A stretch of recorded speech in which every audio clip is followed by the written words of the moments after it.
Bueno, la hipocondría y el cuerpo. Este es el tema que vamos a estudiar estos días. Como es un seminario de historia de la psicopatología, claro, las referencias son de la historia de la clínica y son abundantes, ocupan más de 2 siglos y por tanto tengo que espigar de todas ellas las que me parecen a mí más interesantes para hacer una pequeña presentación que vosotros os saquéis algunas conclusiones y tengáis algunos elementos para continuar vuestro estudio. ¿De acuerdo? No vamos a agotar este tema, ni vamos a explicar lo que dijo Freud sobre la hipocondría, ni lo que dijo Lacan, sino son 2 autores más, ¿verdad?, importantes, pero tenemos un amplio territorio más aún de donde sacar en referencias. ¿De acuerdo? Es un seminario de psicopatología. Bien, creo que del asunto que nos interesa especialmente, a donde vamos a ir a parar es a la cuestión del cuerpo, ¿no? Y hay 3 elementos que tenéis que tener presentes, os los adelanto ya para que los vayáis pensando y lo tengáis presente a lo largo de la exposición, ¿de acuerdo? Para que estéis atentos a ellos, ¿no? Por una parte, el cuerpo se nos presenta, por una parte digo, como pregonero del malestar, es decir, que a través del cuerpo digamos, se expresa de maneras distintas, dependiendo un poco de los tipos clínicos, el malestar subjetivo.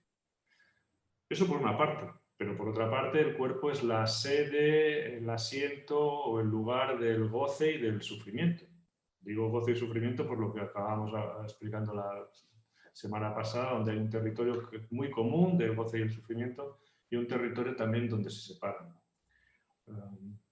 Por otra parte, creo que esto es lo que tenéis, os resultará muy importante, es que el cuerpo del que nosotros hablamos es algo que se construye, no es algo que está dado de entrada, sino es algo que se fabrica, que nosotros fabricamos, que nosotros hacemos, que nosotros construimos.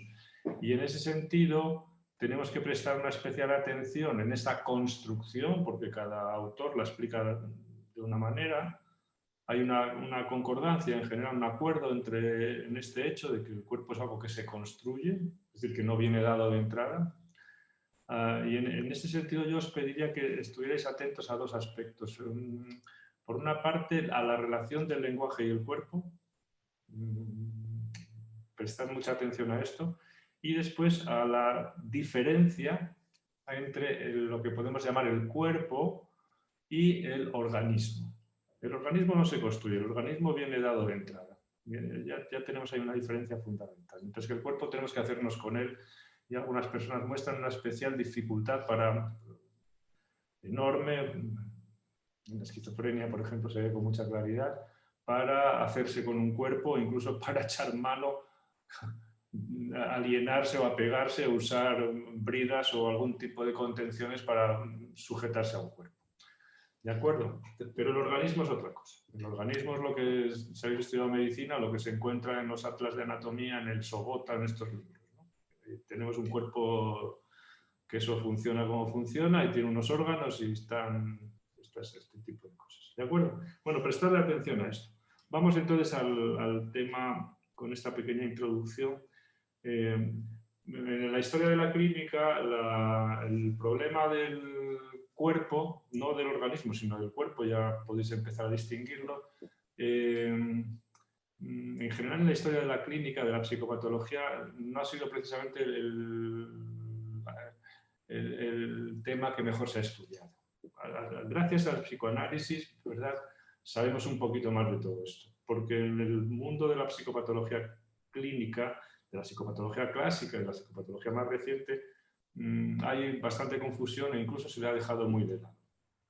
Sabemos lo que es un síntoma de conversión, sabemos lo que es una serie de manifestaciones en la esquizofrenia, sin duda, pero a la hora de establecer una teoría sobre el cuerpo, los psicopatólogos en general son poco teóricos y muy malos teóricos, y ha habido que esperar hasta bastante tarde, hasta Freud, para que empezara a sentar un poquito unas bases para entender lo que llamamos el cuerpo.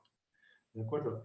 Pero a través de la hipocondría es principalmente la puerta de entrada para estudiar el cuerpo.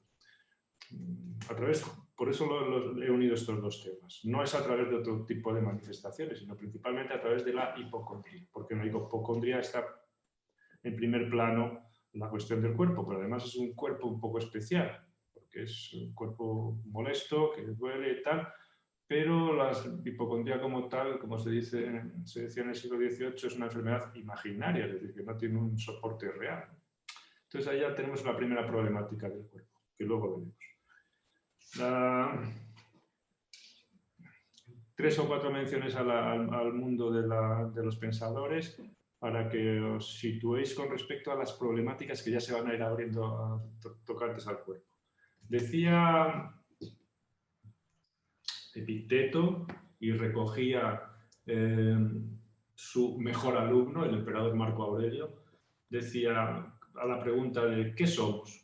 Y respondía Marco Aurelio en las meditaciones, dice, somos un alma que arrastra un cuerpo. Bueno, una frase memorable, ¿verdad? Pero la saco a colación únicamente para que penséis que hay una separación. Ya, por un lado está el alma y por otro lado está el cuerpo. Fijaros cómo en esta fórmula tan simple se separa el alma del cuerpo. ¿Vale? Bueno, vamos a ver a alguien que no separaba tanto las cosas como es Spinoza, por ejemplo, pero no lo voy a mencionar a propósito del monismo, sino de una fórmula que da con respecto al cuerpo que dice, nadie, dice Spinoza, nadie sabe lo que puede un cuerpo. Nos deja con una interrogación. Nadie sabe lo que puede un cuerpo. Bueno, el asunto del cuerpo es muy complicado y es muy complicado para todos. Fijaros, Lacan, por ejemplo, lo estudió mucho y habló mucho de él. Vio un cuerpo muy, por así decirlo, muy variado. Enfatizó por una parte el misterio del cuerpo, por otra parte habló de un acontecimiento del cuerpo, el próximo ya lo veremos. Afirmó también que el parletre, es decir, el ser del lenguaje, el hombre hablante, el ser hablado, no tiene un cuerpo, decía. El parletre, que es una palabra francesa que embute dos palabras, parler es hablar, être el ser, el hombre hablado, el hombre hablante, ¿no? Dice, no tiene un cuerpo. En cambio, Millet, que es el mejor lector de Lacan, el mejor exégeta, que le da orden un poco a toda su obra, propone lo contrario. Dice, el parlet tiene un cuerpo. Y ese cuerpo es un montón de piezas sueltas, dice. Bueno, no voy a sacaros yo de esta duda de que probablemente las dos cosas estén más unidas de lo que parece. Pero bueno, con esto voy a que es un tema complejo, difícil de... No es de esos temas donde encontramos mucho acuerdo, sino más bien sombra y a veces desacuerdo. Pero bueno, las preguntas que nos hacemos son... A todo el mundo que reflexiona 5 minutos sobre esto se le vienen a la cabeza. A ver, una pregunta. ¿Somos un cuerpo o tenemos un cuerpo? Una pregunta inevitable. Pregunta muy lacaniana, por otra parte, que le dedico mucho tiempo a esto. Por ejemplo, en las expresiones cotidianas que uno puede escuchar mientras toma un café, alguien puede decir, por ejemplo, tengo mucho dolor, tengo muchos dolores, ¿no? Yo tengo muchos dolores. Y la persona que está al lado puede decir, pues a mí me duele el cuerpo. Fijaros, a partir del dolor, claro, yo tengo muchos dolores, el dolor se asimila al yo, no al cuerpo. En cambio dice, a mí me duele el cuerpo. Es decir, que el dolor ahí recae sobre el cuerpo. En un lado está una especie de identificación del yo con el cuerpo. Yo tengo muchos dolores, es decir, yo que soy cuerpo tengo muchos dolores, hay una especie de identificación, pero en la otra afirmación no hay esa identificación. Me duele mucho el cuerpo, es decir, el yo dice, yo que soy distinto del cuerpo, a mí, dice el yo, me duele mucho el cuerpo. Así que tenemos un cuerpo, no tenemos un cuerpo. Bueno. Otra pregunta más. ¿Qué relación guarda el lenguaje con el cuerpo? ¿De qué manera el lenguaje incide en el cuerpo? Buena pregunta. Sobre esto va a gravitar buena parte de toda la reflexión, ¿eh? ¿De qué manera el lenguaje, cómo se relaciona con el cuerpo? Otra pregunta más. ¿Cómo se expresa el pathos, el sufrimiento, la pasión, la psicopatología? ¿Cómo se expresa a través del cuerpo? ¿Cómo y de qué maneras, ¿no? Bueno, esta última pregunta es la que más nos interesa aclarar, puesto que este es un curso de psicopatología, ¿verdad? Y porque, como decía al principio, el cuerpo actúa de pregonero de un desorden subjetivo. Y actúa, como digo, lo voy a decir de forma introductoria, de muchas maneras. En la histeria, el cuerpo es pregonero de un malestar, por supuesto, pero es pregonero de un malestar y lo pregona de una manera muy singular, muy concreta. Lo pregona a través de lo que se llamaba en la época de Freud los síntomas de conversión, en el que un síntoma expresaba un problema interior, un conflicto, y lo expresaba en dirección a otro. Expresaba algo problemático interno, para decirlo de una manera sencilla, se expresaba a través del cuerpo en dirección a un otro, ¿verdad? Y por eso Freud le da el nombre de conversión. Algo psíquico se convierte en algo aparentemente físico. Un dolor de cabeza, una parestesia, poned todos los síntomas que queráis ahí. Siempre en esa dirección al otro, ¿no? Bueno, o se puede decir así también, si queréis, un cuerpo copia a otro cuerpo, porque los síntomas de la histeria se forman a menudo por la identificación y normalmente uno copia los síntomas del otro. Con lo cual, bueno, pues a veces en la pequeña comunidad de una pequeña unidad de hospitalización, pues acaban algunas personas por tener los síntomas del de al lado. Perfecto. En la esquizofrenia hay una variante, el cuerpo interviene naturalmente, espero poder, a ver si se anima Leire a comentar este texto de Víctor Taus. También hay algo del pathos, del sufrimiento, del malestar, del conflicto, del interno que se expresa a través del cuerpo, pero la expresión no es precisamente parecida a la de la histeria, ¿no? El lenguaje esquizofrénico, cuando lo estudiemos ya veréis que se puede caracterizar como un lenguaje literal. Freud lo decía en el texto Lo inconsciente, que está escrito en 1915 y publicado un par de años después. Dice, el lenguaje del esquizofrénico dice, se caracteriza porque las palabras se han convertido en cosas. Las palabras se han convertido en cosas, ¿no? Es decir, que se ha hecho literal. Lacan le da una fórmula con sus términos que conoceréis, es lo simbólico en la esquizofrenia, lo simbólico se ha hecho real. Dice en uno de los escritos, en este caso es un comentario a un texto de Jean Hippolyte. Bueno, esto es muy fácil de entender, no vamos a entrar en esto porque no es el tema de hoy, pero quiere decir que en algunos aspectos concretos, cuando hablas con un esquizofrénico, te das cuenta de que él no usa metáforas, sino que lo que dice es literal, es real. En el caso de Víctor Taus, el mentiroso, bueno, una persona, una paciente de Víctor Taus, tiene un novio que es un gañán, un integral y además mentiroso. Da la casualidad de que mentiroso en alemán se dice lo mismo que torcedor de ojos, con lo cual a la mujer se le tuercen los ojos. Pero no se le tuercen los ojos porque quiera decirnos algo, sino porque la palabra se ha hecho carne. Y eso le llama Freud lenguaje de órgano. Se ha materializado, se ha hecho literal. No quiere decir que todos los esquizofrénicos, todas las palabras sean literales. No, algunas. Pero eso es algo que llama mucho la atención. O sea, que no le dices, come, y dice, no tengo estómago. Y dice, ¿cómo vas a tener estómago? No tiene estómago. La palabra es real, es literal. No es que me esté queriendo decir que le duele la barriga o que ha perdido la paciencia. No, es literal. Bueno, esto se distingue mucho de la histeria, ¿no? Bueno, pues eso se vuelve autónomo, ajeno a la voluntad, al gobierno del sujeto y transforma lo simbólico en real, ¿no? la palabra en cosa. Bueno, en la melancolía, el problema del cuerpo, sobre todo en las grandes melancolías, en lo que llamamos los delirios de negación o delirios de Cotard, claro, ahí el cuerpo tiene una presencia destacadísima y además distinta de las que hemos visto. Por ejemplo, en algunos delirios descritos por Jules Cotard y por Jules Seglas, los pacientes dicen, no tengo cuerpo. Yo no tengo cuerpo. Dice, yo no tengo yo. Es decir, he desaparecido como ser y he desaparecido como cuerpo, ¿no? Así que el cuerpo, incluso en esos delirios que se llaman de negación, ha desaparecido.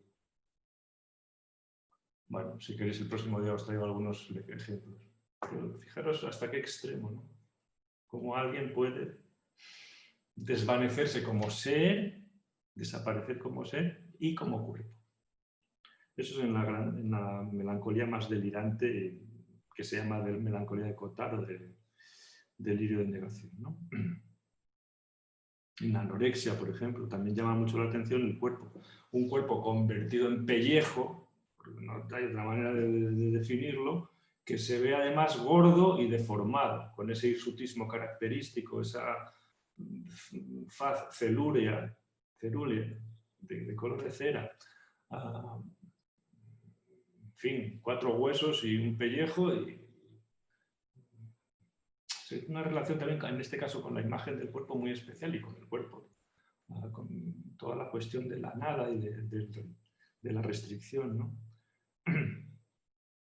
Toda la libido del sujeto está puesta ahí, en esa especie de... Bueno, en la hipocondría, que es el tema que vamos a estudiar, ¿verdad? El cuerpo está lleno a rebosar de miedo y de angustia. Pero lo curioso es que toda la libido, todo el deseo, toda la energía, todo el sujeto está puesto en el cuerpo. Y no es que esa persona esté enferma a la que se le pueda diagnosticar tal o cual enfermedad. No, se le diagnostica hipocondría porque no tiene enfermedad, tiene el terror, pánico de desarrollar o de haber contraído una enfermedad, ¿no? Fijaros, y toda la vida de esa persona gira alrededor, que esta es la característica del hipocondríaco, alrededor de la enfermedad. Es un hombre lleno de miedo, porque hay que decirlo así, luego le podemos poner palabras más elegantes, pero es un hombre aterrado y angustiado profundamente por caer enfermo o por estar ya enfermo, ¿no? Depende de las variantes, ¿no? Bueno, entonces tenemos, junto con estas expresiones de la patología, no hay que olvidar que el cuerpo, como decía antes, sin llegar al terreno de la patología, es la sede del dolor, es la sede del placer y es la sede del gozo, del goza. Es decir, que el cuerpo tiene ahí una presencia también de otra índole, no solamente en el ámbito de lo patológico, sino en el ámbito de la condición humana como tal, de cualquier sujeto, ¿no? Y por eso ocupa un lugar tan destacado, ¿verdad?, en todos los estudios de la condición humana y también en los estudios de psicología patológica. Bueno, y la cosa de la hipocondría, para aproximaros una pequeña, pues no definición, pero una pequeña caracterización, ¿verdad? El cuerpo se vuelve objeto de estudio de la psicopatología, como decía, sobre todo a partir o a través de la puerta de la hipocondría. A través de los estudios de la hipocondría es como se empieza a estudiar el cuerpo y a ver ese otro cuerpo que nosotros llamamos simplemente el cuerpo, que se distingue del organismo, del cuerpo real, del que saben los cirujanos y los médicos internistas, ¿no? Especialmente, ¿no? Bueno, el cuerpo sano expresa un malestar. Fijaros que nadie en su sano juicio se pone a discutir acerca de las sensaciones que un hipocondríaco aterrorizado puede decir de su cuerpo, porque el cuerpo, una cosa es que no tenga una base fisiológica o física, y otra cosa es que no haya sensación. Por supuesto que hay sensación, y si hay dolor, hay dolor. Si el sujeto dice que le duele, no vamos a dudar que le duela. Otra cosa es que no tenga una explicación que nosotros podamos explicar de acuerdo con los parámetros médicos, ¿no? Pero es muy fácil comprobar este tipo de cosas. Ahora tú le dices a una persona, dice, pero ¿no te has enterado de que tu compañero de trabajo ha dado positivo en la PCR ayer? Rápidamente, la relación que tiene con el cuerpo, esa persona va a variar. El estornudo no es el estornudo. Aquel dolor que tenía cuando se levantó muscular, ya no es aquel dolor muscular, tiene una significación distinta, y esa significación distinta que está preñada de miedo se materializa en sensaciones instantáneamente. Cuando le dices, no hombre, joder, que se equivocaron, que no era Pedro, que era Pedrito, dice, vale, joder, inmediatamente desaparece. Es una persona normal. Fijaros entonces cómo el cuerpo en ese sentido es pregonero de muchas cosas, de miedos más fundados o menos fundados, pero instantáneamente. Si lo es en sujetos comunes, ¿cómo no puede serlo o no ha de serlo en sujetos más bien más perturbados, que además usan la vía del cuerpo para expresarse, ¿no? Bueno. A ver, 4 cosas sobre la historia bueno, menos incluso que 4, sobre la historia de la hipocondría. Se vincula siempre con uno de los grandes médicos romanos, Galeno, ¿verdad? Médicos de la antigüedad grecorromana, ¿verdad? Galeno, que fue el primero en hablar de una hipocondría gaseosa, que se caracterizaba por las flatulencias y los desórdenes digestivos. El propio Galeno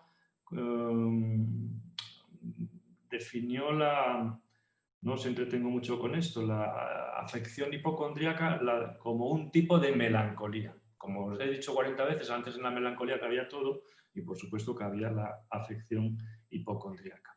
Es una variedad de melancolía. Le llama hipocondría porque el dolor proviene principalmente o se localiza bajo las costillas, es decir, en las vísceras que se alojan en el hipocondrio, lo que se llama el hipocondrio, bajo las costillas. Y así más o menos se mantuvo hasta el siglo XVII. El caso es que en la tradición galénica se emparenta la hipocondría y la melancolía y se sitúa la bilis negra como responsable de ambas enfermedades, de la melancolía, por supuesto, y de la hipocondría. La diferencia entre la melancolía y la hipocondría viene dada porque la hipocondría ataca al cuerpo y la melancolía ataca a la mente. Actualmente esta distinción no se... Es decir, hay hipocondríacos que temen tener un cáncer e hipocondríacos que pueden también tener cosas mentales. Desde una demencia hasta una enfermedad mental, ¿no? Bueno, principalmente la hipocondría se ha definido en la tradición a lo largo del siglo XVII, XVIII, etcétera, etcétera, como una enfermedad imaginaria, y así se ha divulgado incluso en la literatura, en el teatro, etcétera, etcétera. Félix Plater, continuando la tradición de Logan y de Robert Barton, define en el siglo XVII de esta manera la hipocondría. Dice, estos pacientes están convencidos de padecer diversas enfermedades y alguna es verdadera, pero las otras son imaginarias. Suponen que tienen esas enfermedades y cansan a los médicos hablándoles de ello. Algunos hablan y escriben sobre las partes de su cuerpo que están enfermas, pero comen, duermen y beben bien. Otros se quejan de alguna enfermedad real, pero, aun siendo así, imaginan otras muchas. Esto es lo que he visto que ocurrió a cierto noble que se torturó casi continuamente durante 40 años. Con este tipo de pensamientos se utilizó muchos remedios y a pesar de todo vivió hasta una edad muy avanzada. Os he traído este texto de Plater porque dice de una manera popular lo que mucha gente piensa, que están todo el día quejándose, lamentándose, que tienen a la familia tiranizada y que después son los últimos que se mueren. Esta es un poco la perspectiva habitual y cotidiana del hipocondríaco como enfermo imaginario, ¿no? En el siglo XIX se da ya una definición un poco más cercana a la nuestra, en este caso William Collett, un neurólogo escocés, me parece, es el que forjó el término neurosis, y él lo define de esta manera, ¿no? La insania hipocondríaca o la locura hipocondríaca. En la locura hipocondríaca, el paciente está continuamente atormentado por su estado de salud. Tiene una serie de sensaciones desagradables y a veces dolorosas, a las que atiende continuamente con gran ansiedad y de las que rara vez puede apartar su pensamiento, ni para trabajar ni para divertirse. Y aunque las causas de estas sensaciones desagradables y dolorosas son generalmente tercas y muchas veces incurables, su miedo, su ansiedad y sus preocupaciones son tales que en el mejor de los casos indican una imbecilidad mental irracional e insana y frecuentemente le llevan a imaginarse amenazado por espantosas enfermedades que únicamente existen en su perturbada imaginación. Bueno, es una caracterización que todavía hoy podríamos usar. Claro, la pregunta que ya nos viene aquí es si verdaderamente estos sujetos, cuando se pone en liza, ya entra en juego la psicopatología, que una de las preguntas principales que se hacen los clínicos es a ver si estos tíos nos la están metiendo doblada, es decir, que se están quejando y en realidad son unos simuladores, ¿no? Claro, cuando empiezan estos médicos de los que os he hablado antes, ¿no? Ellos son médicos, creen en la buena intención de los pacientes, pero el alienista, el psicólogo clínico, el psiquiatra, tal, ya piensan que el paciente se la está metiendo doblada. Entonces, inmediatamente aparece, a ver si este tío en realidad es un simulador. Jaspers, lo primero que dice en la psicopatología general es que son individuos que, aunque no están enfermos físicamente, no son simuladores. Se siente, dice el hipocondríaco, se siente enfermo y sufre como enfermo. He traído esta frase aquí para que entendáis, bueno, una parte que el hipocondríaco no es un simulador, ¿no? Aunque no quiere decir que con la hipocondría no obtenga, ¿verdad?, ciertos beneficios y que tenga a la familia completamente tiranizada y que toda su vida gire alrededor de la enfermedad, de una enfermedad y de una relación con alguien muy especial, que es el médico o el psicólogo o quien sea, ¿no? Pero os la traigo aquí por la siguiente razón. Porque el dolor, en esta frase que he sacado de Jaspers, se siente enfermo y sufre como enfermo. El dolor es lo que Jaspers entiende que justifica que esté enfermo. Si tiene dolor, está enfermo. Es lo que está pensando el autor que escribe esto. Si hay dolor, hay enfermedad. ¿A dónde voy con todo esto? Con algo que os sugerí el día pasado y en alguna otra ocasión para que penséis que todo el énfasis que se ha dado al dolor psíquico, al dolor del alma, a lo largo del siglo XIX y del siglo XX, hasta el punto que incluso se dicen cuánto sufren los enfermos mentales. Tienen psicodolor, no sé cómo lo llaman ahora, bueno, hay unas palabras, ¿no?, que son horrorosas por otra parte, porque el dolor del alma aún es un término poético, ¿no?, un término clínico. Pero con el dolor del alma se justificó que había enfermedades mentales, por ejemplo, que la melancolía existía. ¿Por qué? Porque se asoció a la melancolía el dolor del alma. Entonces el melancólico era un pobre desgraciado que sufría hasta que le castañaban los dientes y como sufría tanto, naturalmente estaba enfermo. Es decir, debajo de toda la argumentación donde aparece el dolor, se está diciendo que si hay dolor, hay enfermedad. Así que, por supuesto que hay dolor, pero tenemos que descubrir que en el argumento está también la justificación de que eso es una enfermedad. Se puede tener dolor y no hay por qué estar enfermo. O no hay por qué tener una enfermedad mental, ¿no? Entonces, quiero decir que es un argumento que lleva en la mano esta bomba de decir, como sufre tanto, seguro que tiene una enfermedad mental. Dice, ¿cuál? Dice, del cerebro. ¿Por qué? Dice, joder, porque sufre mucho. O sea que después hay la siguiente asociación, que es muy viciosa siempre en estos casos. Si está alegre, bueno, si está contento, eso es psicológico. Si está triste, también, pero si está muy triste, es orgánico. ¿Por qué? O sea que la química distingue tanto que cuando la neuroquímica distingue tanto que ya dice, le voy a meter una dosis más a este un poquito más de contento para que ya sea patológico, ¿no? ¿Por qué la alegría y la eutimia son psicológicas? Dicen, no, no, es que este tío, fíjate, está eutímico, tal. Es un problema normal, eso es psicológico, no es médico, no es orgánico. Y el otro que está más contento de la cuenta, eso ya sí, porque ya es un desequilibrio. Pues estoy abriendo un poco los ojos sobre este tipo de argumentaciones, que basta que haya dolor para que haya enfermedad y basta que haya mucho dolor para que sea una enfermedad orgánica. Bueno, no estamos diciendo que el melancólico no sufra, que el hipocondríaco no tenga dolor. No, todo lo contrario decimos. Pero en ese tipo de argumentos te mandan también en la misma tarjeta de visita otro tipo de componentes que son sobre los que se van sosteniendo después el edificio, esta construcción de la psicopatología, que después nos venden como bien argumentada. Bueno, por supuesto, cuando entramos en el campo de la psicopatología, ¿verdad?, rápidamente la hipocondría se asocia o se vincula con la locura, inevitablemente. ¿Qué relaciones tiene la hipocondría con la locura? ¿Es locura? ¿No es locura? ¿Hay una parte que es locura, otra parte que no? Bueno, pues esta es la pregunta, naturalmente, que se hace a lo largo de todo el siglo XIX. Inicialmente, algunos autores vincularon la hipocondría con las monomanías, es decir, con la locura parcial. En la medida en que un hipocondríaco solo estaba fastidiado en una parte de su ser, que era en lo relacionado con el temor a la enfermedad. En todo lo demás no. Por eso se le llama locura parcial o, en el término del siglo XIX, monomanía.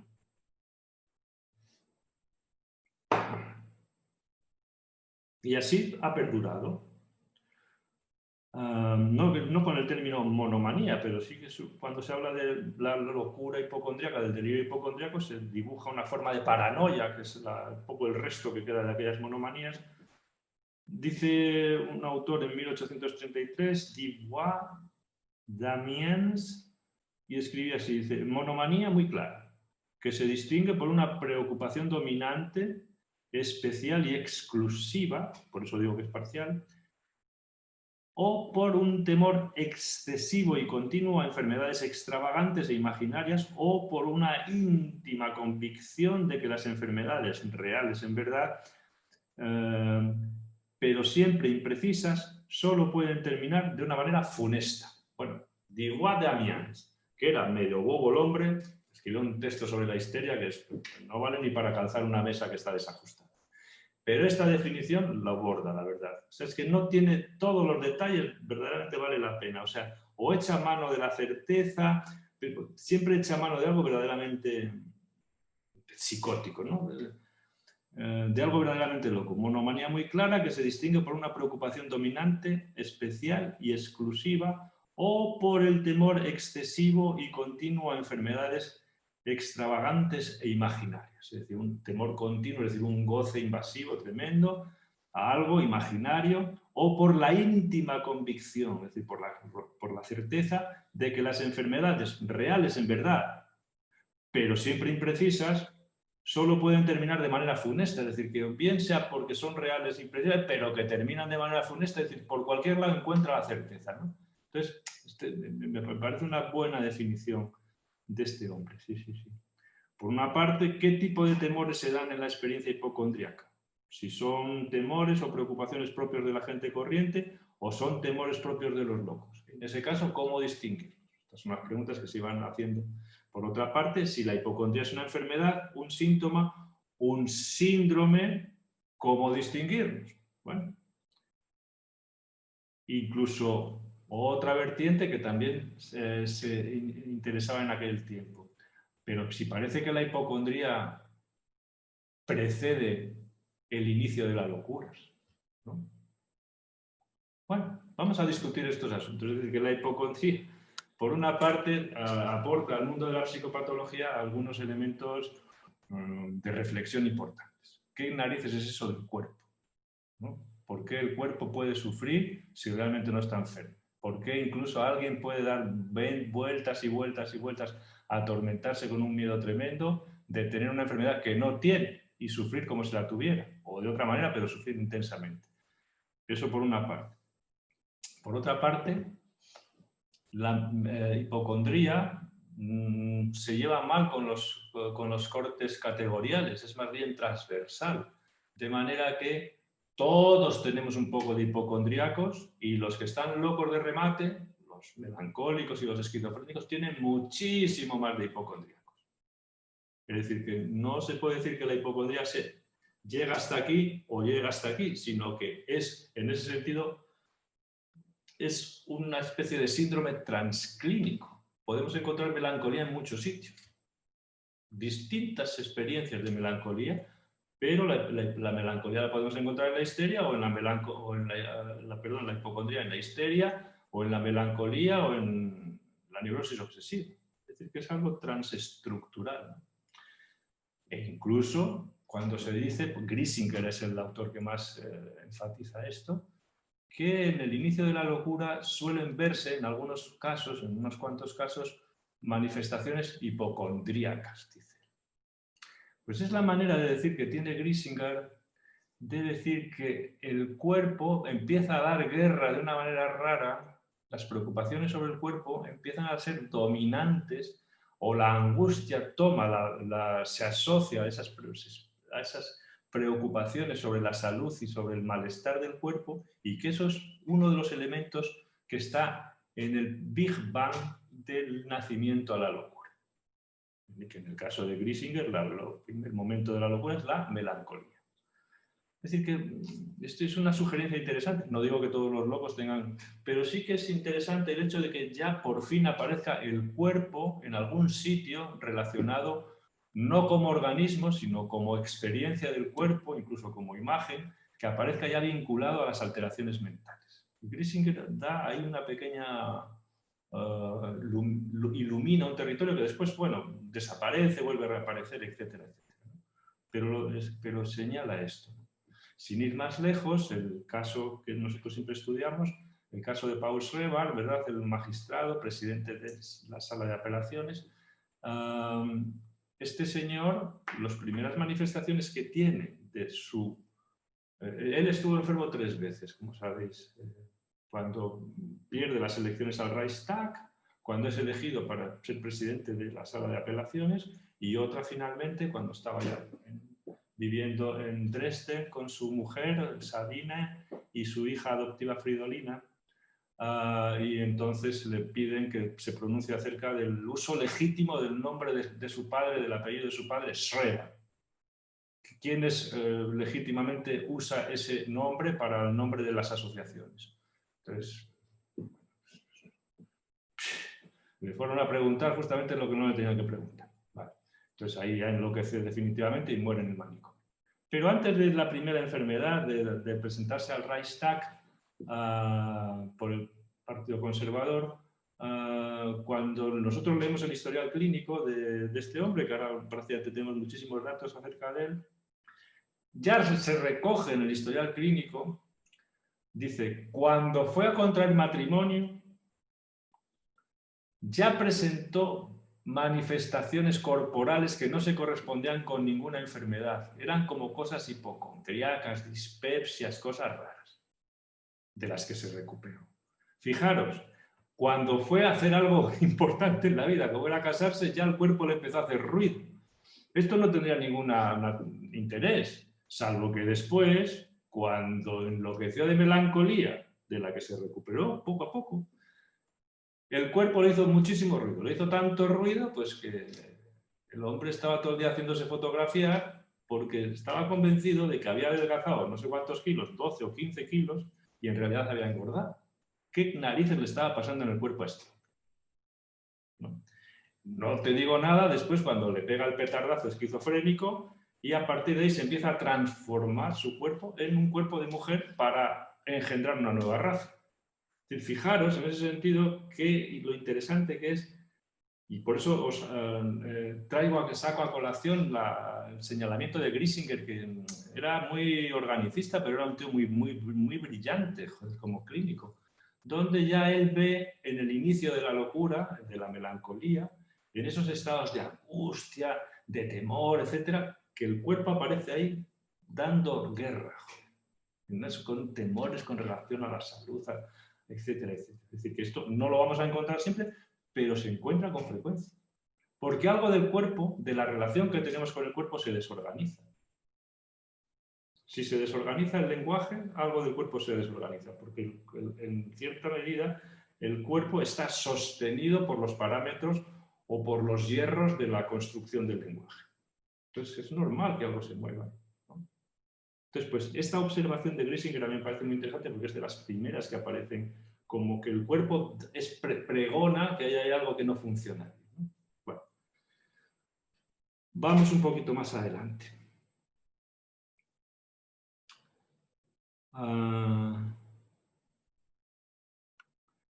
Claro, en todo esto que os he dicho hasta ahora falta un elemento esencial, que es el que aporta Freud, porque hasta ahora nos falta el elemento crucial de todo esto, que es la relación que tiene la hipocondría con lo que podemos llamar el cuerpo erógeno.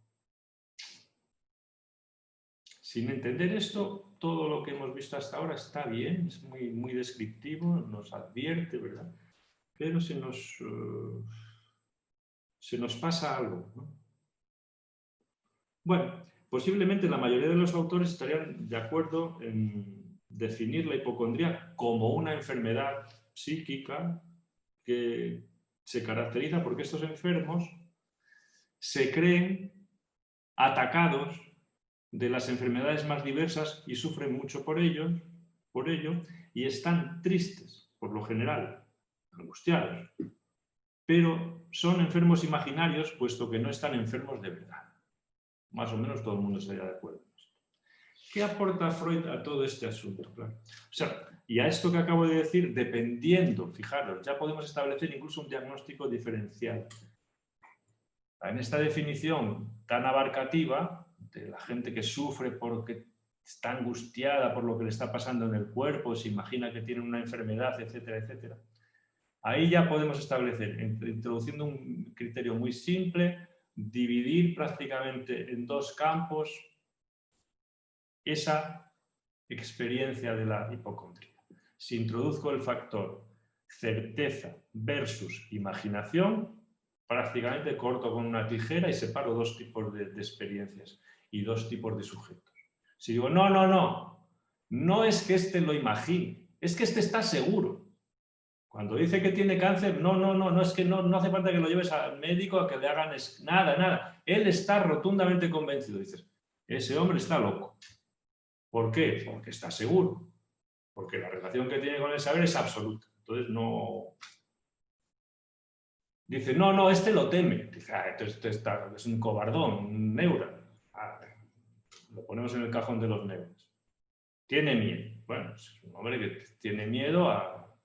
Pero no quiere decir que no sufre, está angustiadísimo. Pero no tiene la convicción. Tiene el temor de... ¿Cómo se nota también esto? Es decir, uno se puede acercar a este tipo de experiencias a través del diálogo, de conversar con el paciente y puede llegar a estas conclusiones. Pero también puede llegar a través de otro camino o a la vez que, o a la par, por otro camino. Porque a veces los pacientes se dirigen a los médicos de primaria o a los médicos de atención especializada o a nosotros, a la salud mental, y ahí hay una diferencia ya crucial. Si piden nuestra opinión y nos piden en el fondo que les desmintamos sus temores, entonces decimos, es un neurótico. ¿Por qué? Porque me da un saber. Acojonado. No tengo yo esquizofrenia, me vete a tomar por culo, esquizofrenia, estás a siglos luz de la esquizofrenia. Vamos, no me hagas perder el tiempo con esto. Y se va para casa más contento que un 8. Vuelve al cabo de 4 días, naturalmente. Pero me tomó en serio. Si es capaz de tomarme en serio, no está loco. ¿Por qué? Porque el saber está en el otro. ¿En dónde? Mira, en este. O incluso en el inconsciente. Pero si no van ni al médico, ni a la autoridad, porque no creen en la autoridad, porque la autoridad es ellos, son ellos mismos. El saber está en ellos, dicen, no hay nada que hacer. Está como un cencerro. Punto. Esto lo decía Gilbert Ballet hace un siglo aproximadamente. Dice, no. Dice, esto se les distingue rápidamente. Dice, un hipocondriaco, cuando es normal, dice, es porque están acojonados y van a preguntarle al médico. Si te hacen caso, dices que son normales. Cuando te hacen caso es que están como un cencerro. O sea, eso lo sabe todo. Perfecto. Pero bueno, lo que aporta Freud a todo esto, que es de picardía clínica, es que cuando en 1914 escribe el texto Introducción del narcisismo, y allí es donde habla de la hipocondría, con Freud, en este texto, adquiere una perspectiva nueva a partir de que él considera la hipocondría un estado narcisista que se caracteriza por el retraimiento de las investiduras del mundo exterior para concentrarlas en el órgano enfermo. Bueno, no hace falta aclarar esta frase porque todo el mundo sabe lo que quiere decir. Quiere decir que el hipocondriaco se desinteresa de todo lo que está a su alrededor y concentra todo su interés en el órgano enfermo. Eso es lo que Freud llama la retracción libidinal. Es decir, que no sé, toda su energía, toda su pasión, todo su deseo, todo va a parar a hoy la vesícula, a ver si va a tener un cáncer de vesícula. Y entonces entra en una especie de círculo completo en relación a la ideación, el pensamiento, las sensaciones, todo girando siempre al supuesto órgano enfermo. Y a partir de ahí es como se ha podido considerar, muchos autores así lo han hecho, que la hipocondría tiene algo de eso que se llama el lenguaje, del cuerpo erógeno, es decir, que es algo que tiene una especie de gozo un poco oscuro, porque todo gira alrededor de eso. No es que no haya sufrimiento, hay mucho, pero es el catalizador de todo eso. Toda la vida del sujeto gira alrededor de... A ver, esto es... No me satisface lo que me dijo fulano, tengo que ir a otro médico porque ese era muy joven, tal. Uy, no, el hígado, yo el hígado, no, dietas, pero no sé qué, tal, todo ese tipo de cosas. Es decir, que tenemos aquí que lo que llama la atención, cuando Freud dice narcisista, quiere decir que es un encierro en sí mismo, que pasa de todo lo demás. Lo demás deja de interesar. Un hipocondriaco es muy difícil que ame a otro, porque no le queda libido para nadie, nada más que para su órgano enfermo. ¿Entienden? Por eso dice Freud narcisista. Todos necesitamos el narcisismo, naturalmente. Otra cosa es si es muy frágil, si es excesivo, etc. Eso es donde empiezan los problemas con estas cosas, ¿no? Y si recordáis un poco lo que hablábamos el día pasado, esa perspectiva del cuerpo erógeno tiene mucho que ver con esa especie de goce, vamos a decir así, oscuro, ¿no? Porque todo gira alrededor de eso. Es decir, ¿por qué podemos decir aquí la palabra justamente gozo? ¿Verdad? Pues porque tiene algo de exceso muy llamativo. No, dolor, por supuesto, malestar, por supuesto, pero es excesivo. Es una especie de ibris griega, es decir, que es una desproporción. No hay... Todo se junta, es desproporcional, ¿no? Y es algo naturalmente que tiene atrapado al sujeto porque además le sienta fatal, pero no puede salir de ahí. Así que tiene estas características con las que el otro día pintábamos un poco este concepto oscuro también, difícil, ¿no? A veces, que podemos llamar el gozo, ¿no? El goce. Bueno. Como os decía antes, la melancolía es transestructural, es decir, la podemos encontrar en los sujetos normales. Digo, Juan, ¿no sabes que ha dado Estrella, la portera? Ha dado positivo por COVID y tú has estado hablando antes con ella sin mascarilla. Hostia, qué dolor de cabeza tengo. Voy a ponerme el termómetro. Ya está. Que no, que es mentira. Se me ha quitado el dolor de cabeza. Bueno, a ver. Henri, que es un psiquiatra, compañero de formación de Lacan y luego siguieron trayectorias muy distintas, junto con otros muchos de aquí, de allá y de más allá, piensan, os cito a este autor porque es muy conocido, que hay algo en la condición humana de por sí hipocondríaco. Es decir, que la hipocondría es algo que nos atañe a todos. Todos tenemos algo de hipocondríaco. Él lo dice a su manera, con sus palabras. Amplía en ese sentido la problemática de la hipocondría, la patologiza y la despatologiza. Lo lleva a todo tipo de personas, ¿no? Y lo llama complejo hipocondríaco inmanente a la naturaleza humana. Y lo vincula con una angustia universal y general. Bueno, es otra opinión, bueno, que hay que tener en cuenta porque hay quien piensa que el padecimiento con respecto a la enfermedad, al cuerpo, a la muerte, todo esto es algo propio de la condición humana. ¿De acuerdo? Esto es lo que piensa Henri cuando habla de este complejo inmanente a la naturaleza humana. Avanzo un poquito más antes de pasar a la supervisión del caso, ¿verdad? Y el día siguiente tomo un poco la palabra también para que me puse aquí con todo esto y me salió un poco más largo de lo previsto. Vamos a dar un pequeño repaso entonces al concepto de, simplemente esto, al concepto de hipocondría y luego lo dejo lo continúo el próximo día, porque los referentes principales para el estudio de la hipocondría en psicopatología, a mi manera de ver, son 3 términos: cenestesia, cenestopatía y cuerpo. Y a partir de ahí es como podemos entender este asunto de la hipocondría.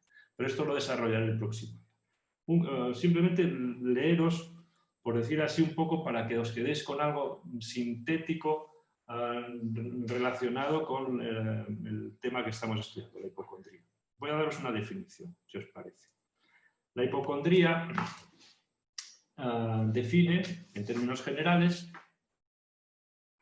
una excesiva preocupación centrada en la idea o el temor de padecer una enfermedad grave, tanto física como psíquica. Dicha preocupación suele derivar de la interpretación angustiosa de un malestar experimentado en el cuerpo o en la psique. El sujeto hipocondríaco no cesa en sus temores y cavilaciones, aunque el especialista le desmienta sus cuitas y le asegure que las pruebas médicas y las pruebas complementarias arrojan resultados normales. Dependiendo del grado de certidumbre o de convicción o de certeza que albergue el sujeto, se dice que se trata de una hipocondría neurótica o de una hipocondría psicótica. En este sentido, la hipocondría constituye un cuadro clínico transversal, sindrómico, un cuadro que puede observarse en algunas formas de neurosis y también en algunas formas de psicosis. ¿De acuerdo? Por otra parte, y voy terminando, la hipocondría invita a estudiar algunas cuestiones. Por ejemplo, la relación del sujeto con el cuerpo y con el goce. Punto 1.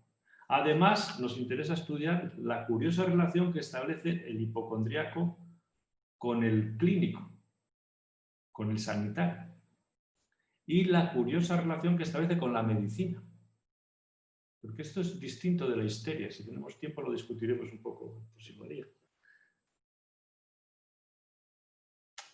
Porque la hipocondría como cuadro clínico obliga a un amplio estudio de ejercicio diagnóstico diferencial en el que hay que echar mano tanto de las experiencias subjetivas como de las modalidades especiales de la transferencia. El hipocondríaco es muy quejoso y muy exigente, etc. Pero tiene ciertas particularidades que se distinguen de la histeria y que el próximo día espero poder mostraros, ¿no? Las manifestaciones de la hipocondría, que debe ser considerada como una categoría o síndrome transnosográfico, se extienden desde las formas más leves a las más graves e invalidantes, desde la neurosis hasta la psicosis.